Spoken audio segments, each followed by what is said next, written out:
Okay, guys, welcome back to our series of top fives. This one is an interesting topic, a topic which we've not necessarily been successful at in the past. I think we've been terrible at it. I'm not sure why we're giving this kind of advice to people. Because, I think, well, you're supposed to learn from your mistakes, aren't you? So, here's all the things we're going to talk about, are the things which we did badly, basically. Pretty much, yeah. And we learn from. So the top five this week is about the top 5 ways to navigate internal politics in a recruitment company. Yeah, that's an interesting one.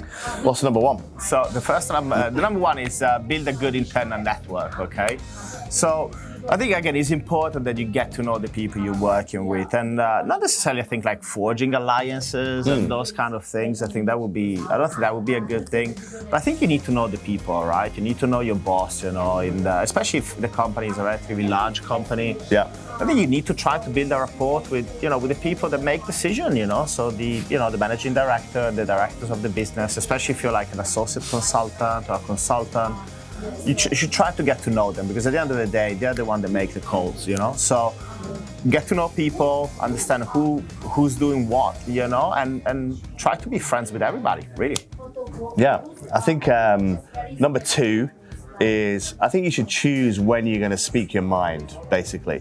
So if you're quite an opinionated person like we are, then it's easy to fall into the trap of consistently saying, I don't agree with this, or what about this? And honestly, it can be annoying at times. And you can also, people in authority can also feel threatened, especially if you have good opinions and your opinions are kind of different from the direction which they're taking things in.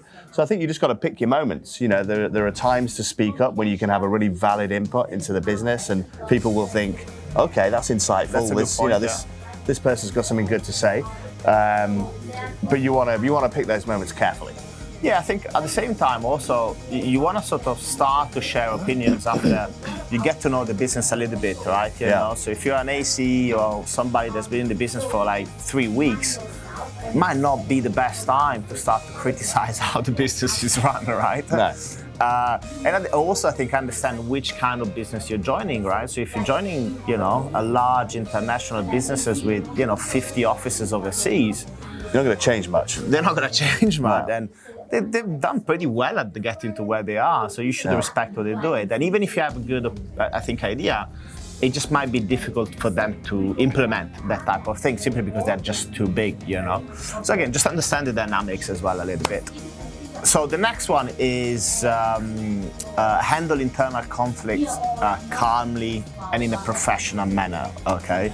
I think we've seen in our career like people absolutely blowing off for no reason really, So I think it's really important that, especially I think if you're in a position of power, if you're a manager or director in a company, a lot of your work is going to be actually handling internal conflicts. Maybe how a job, is that job going to that team or the other team? Maybe you think is your team. Well, so you have all these type of things that you have to handle, and there's absolutely no point in screaming and shouting at people in this case, right? No, I used to be terrible at this, and I think, especially if you're in a slightly more senior position, I think it actually backfires, because what happens is, people get ready for a fight. They know that every time there's a conflict, they're like, okay, it's Matt. He's gonna go up. He's gonna go, right? So I'm not gonna give any ground here, and I'm ready for a fight, right? And I think, and that certainly backfired for me, because I used to never get anything out of these debates.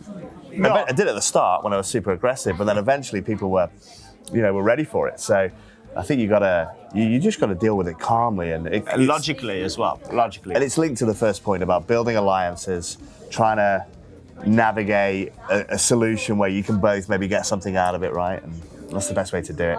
Yep. Next one is let your numbers do the talking. I think it's kind of linked to some of the things we've been saying already. I guess it's kind of not very political to let your numbers do the talking, but I think that's the foundation of any good recruiter, right? Yeah.